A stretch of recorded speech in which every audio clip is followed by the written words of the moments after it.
Director of mentor community classes बाढ़।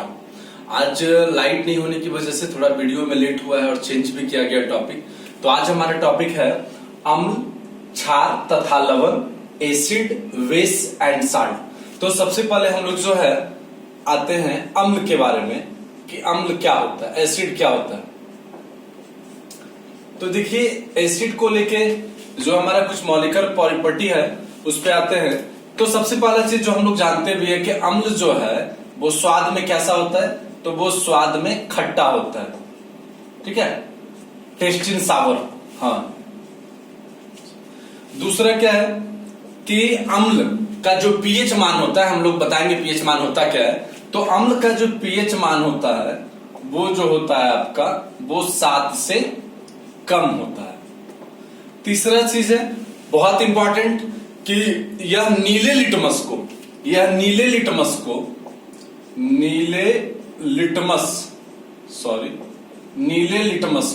ये क्या कर देता है, लाल कर देता है। सबसे इंपॉर्टेंट पॉइंट कि अम्ल जो है वो स्वाद में खट्टा होता है, सावर इन टेस्ट, और इसका पीएच मान 7 से कम होता है। यह नीले लिटमस को लाल कर देता है। साथ साथ जो बहुत इंपॉर्टेंट है, कम लोग जानते हैं इस पॉइंट पे, कि यह मिथाइल ऑरेंज नाम तो आप लोग सुने होंगे ना कभी, मिथाइल ऑरेंज का, ये इसको भी लाल कर देता है। ये मोस्ट इंपॉर्टेंट पॉइंट है जो थोड़ा हम लोग से अलग होता है कि यह मिथाइल ऑरेंज को भी लाल कर देता है। और पांचवा पॉइंट जो केमिकल प्रॉपर्टी एक तरीके से कह सकते हैं इसका, वो ये है कि अम्ल जो है जब क्षार के साथ अभिक्रिया करता है, मींस अम्ल जब भस्म के साथ अभिक्रिया करता है, when an acid reacts with base, तो ये बनाता है आपका जल और लवण भी तैयार करता है। जैसे HCl प्लस NaOH, जरा ध्यान से देखिएगा, HCl हाइड्रोक्लोरिक एसिड है, NaOH सोडियम हाइड्रोक्साइड है। तो ये जो है हमारा वो क्या है, एसिड है। और जब ये बेस के साथ, ऊपर में इंग्लिश का लिखा है, हिंदी ध्यान दीजिएगा, जब ये बेस के साथ रिएक्ट करता है तो ये H इस दोनों के साथ जाता है तो ये बना देता है H2O प्लस NaCl। आप इसको ऐसे समझ सकते हैं, अगर हम थोड़ा सा उल्टा लिखे ना तो बिल्कुल क्लियर हो जाएगा पॉइंट। जैसे देखिए NaOH प्लस HCl। अब देखिए कितना अच्छा से क्लियर होगा पॉइंट। यहां देखिए ये हो गया H2O, पहले क्या बचा NaCl, तो पहले हमने लिख दिया NaCl प्लस H2O। तो इस तरीके से अम्ल की बात की जा रही थी। तो अम्ल स्वाद में खट्टा होता है, इसका पीएच मान 7 से कम होता है, यह नीले लिटमस को लाल कर देता है, मिथाइल ऑरेंज को भी ये लाल करता है। मोस्ट इंपॉर्टेंट पॉइंट्स कि यह मिथाइल ऑरेंज को भी लाल कर देता है। और अम्ल जब भस्म के साथ अर्थात एसिड जब बेस के साथ रिएक्ट करता है तो वो जल बनाता है और लवण बनाता है। NaCl ये हमारा लवण के रूप में हुआ, जिसको सोडियम क्लोराइड या आप साधारण नमक के रूप में भी जानते हैं। तो इस तरीके से हम बता रहे थे कि एसिड जो है वो स्वाद में खट्टा होता है, एसिड का मान पीएच मान 7 से कम नीले लिटमस को लाल करता है, मिथाइल ऑरेंज को लाल करता है, और यह बेस के साथ घुलकर लवण और जल देता है। एक चीज और देखेंगे, एक और इसका प्रॉपर्टी है, वो इसका प्रॉपर्टी ये है, वो आर्हेनियस का सिद्धांत आपने केमिस्ट्री में पढ़ा होगा। तो आर्हेनियस के अनुसार वैसे पदार्थ को अम्ल माना जाता है जो जल में घुलकर H प्लस आयन प्रदान करते हैं। जैसे मान लीजिए HCl में आप पढ़ते थे ना, H प्लस Cl माइनस। तो एक और इसका प्रॉपर्टी था कि जो जल में घुलकर, वैसे पदार्थ जो जल में घुलकर H प्लस आयन प्रदान करे, उसको हम लोग क्या बोलते थे, अम्ल बोलते थे। अब जैसे देखिए बहुत सारा आपने अम्ल का नाम सुना होगा। जैसे आपने सुना है, कुछ का एग्जांपल देते हैं, पूरा का तो पॉसिबल नहीं है। सिरका में क्या होता है जी, एसिटिक एसिड। क्वेश्चन आता है CH3COOH। फिर आप और भी सुने हैं, जैसे संतरा की बात किया जाए, संतरा साइट्रिक एसिड, साइट्रिक अम्ल बोलते हैं उसको। दूध की बात की जाए, दूध, मक्खन वगैरह, मक्खन में तो ब्यूट्रिक एसिड होता है, बाकी दूध से बने चीजों में लैक्टिक एसिड, लैक्टिक अम्ल। लेकिन जब मक्खन की बात की जाए तो मक्खन में जो है हमारा पाया जाता है ब्यूट्रिक एसिड, ब्यूट्रिक अम्ल। इसी तरीके से नींबू में भी साइट्रिक अम्ल पाया जाता है, आंवला में भी पाया जाता है। और खास करके टमाटर की बात करते हैं, टमाटर, नींबू, ये सब जो खट्टी चीज है ना, हाँ, टमाटर की बात करते हैं। टमाटर में हमारा पाया जाता है ऑक्जेलिक अम्ल, ऑक्जेलिक अम्ल। सेव की बात करते हैं, सेव में पाया जाता है हमारा मैलिक अम्ल। तो इस तरीके से चींटी की बात करते हैं, चींटी में बहुत इंपॉर्टेंट आता है, चींटी में फॉर्मिक एसिड, फॉर्मिक अम्ल, जिसको बोला था HCOOH। तो इस तरीके से कुछ महत्वपूर्ण जो अम्ल है जिसमें हमने, अच्छा एक और आता है कभी कभी कि चींटी के डंक में, तो हाँ वो तो ठीक है, लेकिन अगर स्पेशलाइज किया जाए कि चींटी के डंक में, ये तो चींटी में हो गया, लाल चींटी में खास करके, चींटी के डंक में या बिच्छू के डंक में क्या पाया जाता है, तो चींटी या बिच्छू के डंक में पाया जाता है मैथोनोइक अम्ल। जरा ये ध्यान दीजिएगा, चींटी या बिच्छू के डंक में, डंक तो आप समझते ही हैं, इसमें जो पाया जाता है वो पाया जाता है मैथेनोइक अम्ल, मैथेनोइक अम्ल मुख्य रूप से ये होता है। उसके बाद हम लोग आगे चर्चा करते हैं, कुछ और विषय बिंदु था, जैसे अम्ल को लेकर कि अम्ल का यूज कैसे करते हैं हम लोग, अम्ल का यूज कहाँ कहाँ करते हैं। तो सामान्य तौर पे आप तो देखे ही हैं कि चींटी के डंक में, दही में लैक्टिक एसिड पाया जाता है, दूध में पाया जाता है, मक्खन में ब्यूट्रिक एसिड पाया जाता है, सेव में मैलिक एसिड पाया जाता है। उसके छोड़कर इसका उपयोग भोजन के पाचन में भी होता है। उपयोग की बात की जाए, सॉरी यूज की बात की जाए, तो इसका यूज जो है वो किसमें होता है, भोजन के पाचन में। किसका होता है खास करके जी, HCl, हाइड्रोक्लोरिक एसिड। उसके बाद जो नाइट्रिक अम्ल होता है जिसको HNO3 कहते हैं, नाइट्रिक अम्ल, इसका जो उपयोग मुख्य रूप से किया जाता है वो शुद्धिकरण के रूप में किया जाता है, खास करके सोना और चांदी के शुद्धिकरण में। जो है हम लोग चर्चा कर रहे थे कि नाइट्रिक अम्ल के रूप में इसका प्रयोग किया जाता है। उसके बाद आइए, तो नाइट्रिक अम्ल किसके, तो सोना तथा चांदी के शुद्धिकरण में नाइट्रिक अम्ल का प्रयोग किया जाता है। मतलब अम्ल का एक उपयोग है भोजन के पाचन में, बाकी तो आप अन्य पदार्थ में देख ही रहे थे। दूसरा जो नाइट्रिक अम्ल HNO3 होता है उसका प्रयोग सोना और चांदी के शुद्धिकरण में। और एक आप नाम सुने होंगे, उसको बोला जाता है एक्वारेजिया। एक्वारेजिया में होता क्या, HCl HNO3, एक्वारेजिया हमेशा आता है क्वेश्चन कि एक्वारेजिया में क्या क्या मिला होता है, तो यह 3:1 में होता है। 3:, अगर इसका 3 तो इसका 1, तो यह 3:1 में होता है और ये दोनों का मिश्रण होता है। और इसका काम क्या है, ये सोना और प्लेटिनम को गलाने में, एक्वारेजिया जो है वो सोना और प्लेटिनियम को गलाने में ये समर्थ होता है। तो एक्वारेजिया 3:1 के रूप में होता है, जिसमें सांद्र HCl और सांद्र HNO3, जिसको हम लोग नाइट्रिक अम्ल के रूप में जानते हैं, इसका 1 और इसका 3 भाग लिया जाता है और ये सोना और प्लेटिनम को गलाने में सामर्थ होता है। उसके बाद ये तो अम्ल का चर्चा हुआ। अम्ल के बाद ऐसे तो अम्ल का कुछ कुछ एग्जाम्पल की बात करेंगे, तो देखिए Cl हो गया, CH3COOH हो गया, जिसको आप एसिटिक एसिड बोलते हैं। अभी हम लोग फॉर्मिक एसिड का चर्चा किए। इस तरीके से और भी बहुत सारे, जैसे अभी हम लोग HNO3 का भी चर्चा किए, etc। ये सब जो है अम्ल का एग्जाम्पल है। अब हम लोग जो नेक्स्ट टॉपिक था हमारा, वो नेक्स्ट टॉपिक क्या था, वो नेक्स्ट टॉपिक था हमारा भस्म, कि भस्म क्या होता है। तो देखिए भस्म के बारे में, भस्म को बोला जाए या उसको आप क्षार बोलते हैं, अंग्रेजी में क्या बोला जाता है इसको, विष।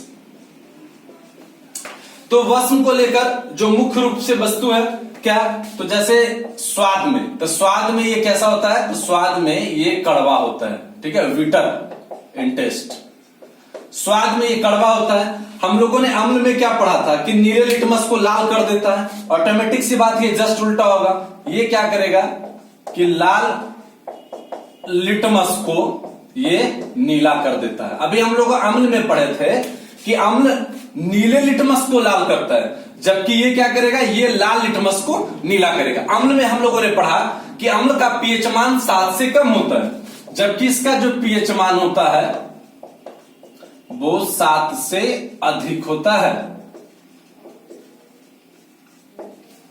तो ये स्वाद में कड़वा होता है, ये लाल लिटमस को नीला कर देता है स्वाद में, और इसका पीएच मान 7 से अधिक होता है। और ये जो मिथाइल ऑरेंज की बात कर रहे थे, वहां पे भी ये पॉइंट हम लोगों ने बोला था, मिथाइल ऑरेंज। वहां पर हम लोगों ने क्या देखा था कि अम्ल जो है वो मिथाइल ऑरेंज को क्या करता था, लाल करता था, जबकि अगर वो भस्म में डाला जाएगा मिथाइल ऑरेंज तो वो उसको पीला बना देगा। Most important facts about base. इसके साथ साथ यह जो है आपने वहां भी देखा, यहां भी देखिए कि अम्ल भस्म के साथ मिलकर जल तथा लवण बनाया। तो भस्म भी जो है जब अम्ल के साथ मिलता है तो क्या बनाता है, जल, और आपका बनाता है लवण, जल और लवण। और यहां पे भी आर्हेनियस ने एक सिद्धांत दिया था, यहां पे भी एक सिद्धांत था आर्हेनियस का। वो आर्हेनियस का सिद्धांत ये था कि वैसे पदार्थ जो जल में घुलकर, वैसे पदार्थ जो जल में घुलकर OH माइनस यानी हाइड्रोक्साइड आयन का शांतन देते हैं या घुलने के बाद प्राप्त होता है, उसको हम लोग क्या बोलते हैं, भस्म बोलते हैं। मतलब ये सिद्धांत जो है वो आर्हेनियस के अनुसार था। जैसे अम्ल में जो सिद्धांत हम लोगों ने देखा कि अम्ल जब घुलता है तो H+ आयन देता है, उसी तरीके से जब भस्म घुलेगा तो वो OH- आयन देगा। उसके बाद जो है ये तो भस्म को लेके कुछ रिलेटेड पॉइंट्स था कि भस्म किसे कहते हैं, तो स्वाद में कड़वा होता है, लाल लिटमस को नीला कर देता है, इसका पीएच मान 7 से अधिक होता है, यह मिथाइल ऑरेंज को पीला कर देता है, जबकि अम्ल में हम लोगों ने पढ़ा था कि यह मिथाइल ऑरेंज को लाल कर देता है। जिस प्रकार अम्ल भस्म के साथ मिलकर जल लवण बनाता है, उस प्रकार भस्म भी अम्ल के साथ मिलकर जल और लवण का निर्माण करते हैं। और आर्हेनियस के सिद्धांत के अनुसार, आप वो वैज्ञानिक का नाम थोड़ा सा देख लेंगे, आर्हेनियस। और आर्हेनियस के सिद्धांत के अनुसार वैसे तत्व, वैसे पदार्थ जो जल में घुलकर हाइड्रोक्साइड आयन प्रदान करते हैं, उसे हम लोग क्या कहते हैं, भस्म कहते हैं। भस्म का एग्जांपल की बात किया जाए तो sodium hydroxide, potassium KOH, MgOH का होल 2, ये सब भस्म का एग्जांपल है। जैसे हमने क्या बोला, KOH पोटेशियम हाइड्रोक्साइड, MgOH का होल 2, NaOH ये तो स्ट्रांग बेस के रूप में भी आता है। और उसी में एक पॉइंट हम लोग को पढ़ना था, उभयधर्मी। उभयधर्मी बहुत इंपॉर्टेंट पॉइंट है ये हमारा, उभयधर्मी। अब ये सवाल है उभयधर्मी का मतलब क्या होता है, तो उभयधर्मी जो होता है वैसे पदार्थ जो अम्ल तथा भस्म दोनों के रूप में प्रयोग में लाए जाते हैं, मतलब डुअल नेचर्स वाला एलिमेंट, वो हमारा उभयधर्मी आता है। और इस पे अक्सर आपसे ऑब्जेक्टिव क्वेश्चन आता है कि निम्नलिखित में से कौन सा उभयधर्मी पदार्थ है, ऐसा ऑप्शन होता है, खास करके 2 के बारे में ज्यादा आएगा। एक आता है H2O जल, आप अच्छे से जानते हैं H2O के बारे में, और दूसरा जो आपका होता है वो होता है ZnO यानी जिंक ऑक्साइड, जिंक ऑक्साइड। तो ये पॉइंट आपको ध्यान में रखना है कि उभयधर्मी पदार्थ किसको बोलेंगे, तो उभयधर्मी पदार्थ वैसे पदार्थ को कहेंगे जो अम्ल तथा भस्म दोनों में प्रयोग किया जाता है। एक और एग्जांपल लिख सकते हैं Al2O3 एल्यूमिना के रूप में। तो उभयधर्मी वैसे पदार्थ जो अम्ल तथा भस्म दोनों तरीके से उपयोग में लाए जाते हैं, दोनों का गुण से मौजूद होता है। उसमें है आपका H2O मतलब जल, उसमें है आपका जिंक ऑक्साइड, और उसमें है आपका Al2O3। उसके बाद हम यहाँ पे चर्चा उभयधर्मी का कर रहे थे, यहाँ पे एक चीज पे हम लोग जो है थोड़ा सा गौर करेंगे, ये पॉइंट, और ये पॉइंट हमारा MgOH का होल 2, जिसे मिल्क ऑफ मैग्नीशिया, ये बहुत इंपॉर्टेंट पॉइंट है और आपसे क्वेश्चन पूछा जाता है। बहुत सारे बच्चे आप लोग खुद देख के देखेंगे कि ऐसा क्वेश्चन रहता है नहीं रहता, मिल्क ऑफ मैग्नीशिया। तो हम चर्चा कर रहे थे कि एक ऐसा भस्म है, एक ऐसा क्षार है MgOH का होल 2, मिल्क ऑफ मैग्नीशिया, और वास्तव में जो इसका प्रयोग किया जाता है वो किसके लिए किया जाता है, इसका उपयोग, इसका जो उपयोग होता है बहुत इंपॉर्टेंट उपयोग है, पेट की अम्लीयता को दूर करने में। जी, पेट की एसिडिसिटी जो होती है उसको दूर करने में, पेट की अम्लीयता को दूर करने में। एक महत्वपूर्ण सा पॉइंट था कि MgOH2 इसको हम लोग मिल्क ऑफ मैग्नीशिया के नाम से जाना जाता है और इसका उपयोग जो मुख्य रूप से किया जाता है वो पेट की अम्लीयता को दूर करने में इसका उपयोग किया जाता है। ठीक है, अब जो हमारे पास पॉइंट है वो है लवण। उसके बाद आएंगे हम लोग पीएच मान पे। तो लवण की बात करते हैं तो देखिए लवण, जिसको हम लोग साल्ट बोलते हैं। अब एक सवाल है कि लवण क्या होता है। अभी देखिए जस्ट हम लोग को पता चला लवण क्या होता है कि जब अम्ल तथा भस्म आपस में प्रतिक्रिया करते हैं तो प्रतिक्रिया करने के फलस्वरूप क्या बनता है जी, आपका लवण बनता है और उसके बाद जल बनता है। अब सवाल है कि लवण का जब हम लोग चर्चा कर रहे हैं कि लवण किसे कहते हैं, तो लवण में बहुत सारा पॉइंट हमारा आता है। तो ऐसे लवण हम लोग कोई भी एग्जांपल ले, जैसे हम ले लेते हैं HCl, भस्म अभी हम लोग लिए भी थे NaOH।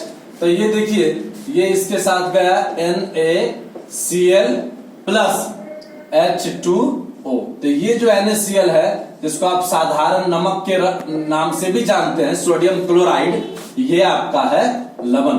लेकिन हम इस बेस पे ये कहना, हम लोग चर्चा आपसे बहुत बार क्लास में भी किए हैं कि इस बेस पे कहना कि केवल सोडियम क्लोराइड लवण है तो जी नहीं, ऐसा कुछ नहीं कि सिर्फ क्लोरीन का ही जो फैक्ट होगा वही लवण होगा। AgBr भी है, सिल्वर ब्रोमाइड भी है और भी बहुत सारे एग्जांपल्स है, KCl भी है, पोटेशियम क्लोराइड, MgCl2 भी है, मैग्नीशियम क्लोराइड भी है। तो ये सब भी अम्ल है, सॉरी अम्ल नहीं, लवण है। तो इस तरीके से लवण केवल NaCl नहीं, हाँ NaCl पॉपुलर थोड़ा सा साल्ट है इसलिए इसका उपयोग हम लोग करते हैं और इसको हम लोग कॉमन रूप से साधारण नमक के नाम से जानते हैं। देखिए ऐसे लवण के रूप में अगर कहा जाए तो लवण बहुत सारे तरीके के होते हैं, जैसे सामान्य लवण होते हैं, अम्लीय लवण होते हैं, वाष्मिक लवण होते हैं। लेकिन खास करके हमको जो मुख्य रूप से पढ़ना था लवण, और लवण को लेकर जो कुछ और फैक्ट है उसके बारे में हम चर्चा करते हैं। क्या था वो, ये था जैसे कि एक लवण होता है डबल सॉल्ट। देखिए हम लोग फालतू टॉपिक से यहां पे बचेंगे क्योंकि बहुत कम समय में सारे टॉपिक्स को समराइज किया जाता है ऑनलाइन क्लास में। डबल सॉल्ट इसको बोलते हैं हम लोग द्युक लवण। क्या बोलते हैं? द्युक लवण। अब देखिए द्युक लवण की बात करते हैं तो वैसे लवण जिसमें दो प्रकार के सामान्य लवण से मिलकर बना होता है। दो प्रकार के जब सामान्य लवण को आपस में मिला दिया जाए तो हमको जो मिलता है वो होता है द्युक। द्युक मतलब ऐसे भी समझ रहे डबल सॉल्ट। इसमें जो आपका एग्जांपल है जो आप लोग भी जानते हैं और वो है आपका पोटास एलम फिटकरी। पोटास एलम उसको क्या बोलते हैं आप दूसरे नाम से? फिटकरी। फिटकरी को ऐसे क्या बोला जाता है? उसका फॉर्मूला आप लोगों को भी पता होगा, K2SO4 इंटू Al2SO4 का whole 3 into 24H2O। K2SO4 Al2SO4 का होल 3 इंटू 24H2O यानी पोटास। देखिए पोटास से देखिए के जो है ये पोटेशियम है, पोटेशियम सल्फेट। फिर देखिए एलम, एलम मतलब एल्युमिनियम के रूप में, देखिए Al2 एल्युमिनियम सल्फेट और जल के 24 अणु आपस में मिलाकर पोटासियम अर्थात फिटकरी। ये हमेशा आपसे पूछा जाता है चूंकि लवण के रूप में। अभी हम इसे चर्चा कर रहे थे कि पोटासियम या डबल सॉल्ट तो कोई भी दो प्रकार का अगर जनरल सॉल्ट को मिलाते हैं, कोई भी दो प्रकार के अगर सामान्य लवण को मिलाते हैं तो आपको जिस लवण की प्राप्ति होगी वो है आपका डबल सॉल्ट। ठीक है, और इसमें ऐसे बहुत सारे एग्जाम्पल, ऐसा नहीं कि नहीं है, लेकिन जो मुख्य रूप से एग्जाम्पल था पोटासियम जो आपसे परीक्षा में पूछा जाता है उसका हमने चर्चा यहां पर किया। अब जो है हम लोग लास्ट पॉइंट पर आते हैं। अभी चर्चा कर रहे थे स्टार्टिंग में पीएच मान। पीएच मान, आखिर ये पीएच मान होता क्या है? देखिए किसी भी विलयन की सांद्रता को बताने के लिए, किसी भी concentration of any solution to represent pH value, मतलब किसी भी विलयन की सांद्रता को बताने के लिए हम लोग पीएच मान का प्रयोग करते हैं। अब जैसे कोई विलयन अम्लीय है तो क्या होगा? तो आप क्या पढ़े थे कि 7 से कम होगा तो अम्लीय होगा। कोई विलयन क्षारीय है का मतलब क्या था, 7 से अधिक है। कोई विलयन उदासीन है, ना तो वो अम्लीय है, नाइदर एसिडिक नॉर बेसिक, तो वैसी स्थिति में उसको क्या बोलेंगे, उदासीन। तो इस तरीके से पीएच मान किसी भी विलयन की सांद्रता को बताने के लिए एक मापदंड, एक स्केल है। उसके बाद हम लोग पीएच मान, सबसे इंपॉर्टेंट बात है कि हम लोग कुछ पीएच मान तो याद कर लेंगे, वो भी हम आपको याद करवा देते हैं, लेकिन उसके बावजूद भी कुछ ऐसे पीएच मान हैं उसको निकालने। जैसे मान लीजिए आपसे दे दिया HCl, एक छोटा सा एग्जांपल, इसमें दे दिया कि हाइड्रोजन आयन का सांद्रण 0.001 m है। अब बताइए आप कैसे निकालेंगे कि HCl जो है लवण है कि नहीं है। सवाल है कि नहीं हमारे पास कि लवण है, आपने जानते तो लवण है, यानी इसका क्या होगा, 7 से कम होगा पीएच मान। सॉरी ऐसे दिखाते, हाँ बिल्कुल 7 से। तो कैसे, तो अब जब इसको चेंज करेंगे तो क्या होगा, 1 1 2 3 4, 1 2 3 4, थोड़ा सा चेक कर लेंगे, 1/10/4, उसको ऐसे लिखेंगे 10/4। अब हमको पीएच मान निकालना है। अक्सर आपको क्या किया जाता है कि पीएच मान को रटवा दिया जाता है, रटिए नहीं, विलयन की सांद्रता चाहे वो H+ के रूप में हो तो भी आप निकाल सकते हैं, OH वाला भी निकाल सकते हैं, दोनों पे हम चर्चा कर देते हैं। तो पीएच बराबर, पीएच मान का फॉर्मूला होता है minus log concentration of H+, यानी देखिए माइनस लॉग कंसंट्रेशन H+ कितना था, 10⁻⁻⁴। आप जानते हैं log m⁻n बराबर n log m, तो माइनस तो ये था, फिर m log n, और अगर log सिंपली दिया है तो उसका बेस 10 होता है, और log 10 into 10 यानी log 10 इज इक्वल टू 1 होता है। तो -4, ये तो 1 था, -+4, यानी HCl का जो पीएच मान है इस दिए गए कंसंट्रेशन में वो 4 है। तो 4 है मतलब वो 7 से कम है, तो आप कह सकते थे कि HCl जो है वो हमारा एक अम्ल है। इसके बाद हम लोग आगे आते हैं,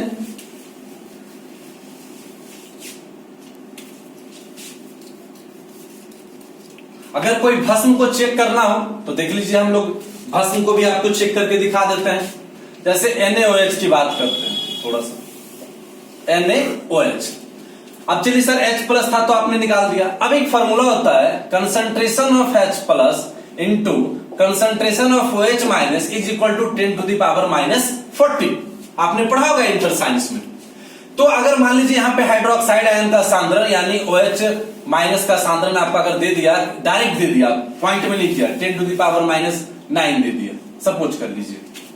अब बोला कि बताइए ये अम्ल है कि भस्म है कि लवण है, क्या करेंगे। OH तो पता है, लेकिन निकालना क्या है, क्योंकि हम मेरे पास जो फार्मूला वो ये था ना जी, minus log concentration of H+ pH बराबर, क्योंकि हमारे पास तो ये था फार्मूला, यानी H चाहिए। तो देखिए यहां पे पुट कीजिए, H यहां से H+ इंटू OH माइनस का वैल्यू 10⁻⁹ बराबर 10⁻⁻40। तो 9 तो कैंसिल हो गया, कितना बच गया, सॉरी हम यहाँ पे 9 की बजाय ना 4 ले लेते या 5 ले लेते, ज्यादा बेहतर रहेगा, सॉरी। तो इस तरीके से अगर हमको करेंगे तो मान लीजिए 5 तो कैंसिल हो गया, तो बचा क्या यहाँ पे -9। तो H+ बराबर क्या बचा, 10⁻⁹। आप पुट कीजिए यहाँ पे माइनस लॉग 10⁻⁹, फिर देखिए log m⁻n -9 log 10, और नीचे बेस तो 10 होता है, तो -9 बराबर 9। तो 9 क्या था, वो 7 से बड़ा था, 9 इज ग्रेटर देन 7, यानी वो भस्म होगा। इस तरीके से हम लोग जब भी चाहेंगे इसको निकाल लेंगे। इस तरीके से आप इस फॉर्मूला को लिख लीजिए, आप स्क्रीनशॉट ले लीजिए, फिर पीडीएफ में भेज देंगे। और लास्ट पॉइंट हम लोग डिस्कस कर रहे हैं कुछ पीएच मान, ये सिर्फ डिस्कस की बात है। जैसे आप लोगों ने पढ़ा था कि अम्ल का मान कितना होता है, तो 7 से कम, भस्म 7 से अधिक, उदासीन 7। अब उसके बाद है रक्त का पीएच मान, ब्लड का, बहुत इंपॉर्टेंट सा पॉइंट 7.4, आप लोग पढ़े भी है, रटा भी जाता है। लार का पीएच मान 7 के आसपास, ऐसे 6.8 किया जाता है। मनुष्य के मूत्र का पीएच मान, बहुत इंपॉर्टेंट क्वेश्चन है, इसका एक normal range to high range की ओर दिखाता है, ध्यान रखिएगा, 4.8 से लेके 8.4 तक होता है। रक्त का पीएच मान 7.4, लार का पीएच मान 6.8, मूत्र का पीएच मान, इसका एक रेंज होता है 4.8 से 8.4, क्योंकि इसमें होता है क्या ना कि मनुष्य के मूत्र में अगर एल्बुमिन की मात्रा बढ़ जाए, नमक की मात्रा बढ़ जाए, तो इसके दौरान इसकी मात्रा में वृद्धि होती है। तो ये पॉसिबल है कि यहाँ पे बढ़ सकता है। सोडियम क्लोराइड को, कुछ इंपॉर्टेंट फैक्ट, सोडियम क्लोराइड को टेबल सॉल्ट कहा जाता है, टेबल सॉल्ट। सोडियम क्लोराइड को टेबल सॉल्ट कहा जाता है। मिल्क ऑफ मैग्नीशिया के बारे में चर्चा कर दिए। लाल चींटी में हमने आपको बता ही दिया कि फॉर्मिक एसिड होता है जो HCOOH से होता है। तो इस तरीके से एक बचा था AgBr, अर्जेंटस ब्रोमाइड, इसका प्रयोग फोटोग्राफी में करते हैं, फोटोग्राफी में करते हैं। तो इस तरीके से जो हमारा पॉइंट था वो आपका अम्ल, भस्म, लवण और पीएच मान का जो टॉपिक था वो आपका खत्म हो गया। आपको कैसा लगा, और आप विशेष डिटेल के लिए आप बिल्कुल किताब का अध्ययन करें, आपको बहुत सहायता मिलेगी। और किसी भी तरीके का आपको प्रॉब्लम फील होता है, कोई फीडबैक, कंप्लेन हो तो आप बिल्कुल भेजें। मैं एज ए डायरेक्टर होने के नाते आपके हर सुझाव, शिकायत का मैं तहे दिल से स्वागत करूंगा। इसी तरह मैं अपने अम्ल, क्षार, लवण टॉपिक को समाप्त करता हूं। जय हिंद, जय भारत।